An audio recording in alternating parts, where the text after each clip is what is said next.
రేపు పోలి పాడ్యమి సందర్భంగా ఎక్కడన్నా నదికైనా చెరువుకైనా వెళ్ళి దీపాలు పెట్టాలన్నారు.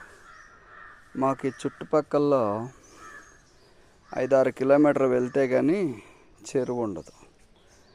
పొద్దున్నే ఉదయాన్నే 5 గంటలకి బాగా చలి ఉంది. అంత దూరం వెళ్ళలేక రేపటి కోసం ఈరోజే ఒక చిన్న నీటి కొలనుని ఇక్కడే సృష్టించుకున్నాం. ఇది ఉసిరి చెట్టు.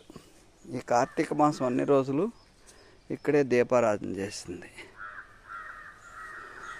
మా ఆవిడ గారు. ఇదిగో ఇది మా ఇల్లు. ఇలా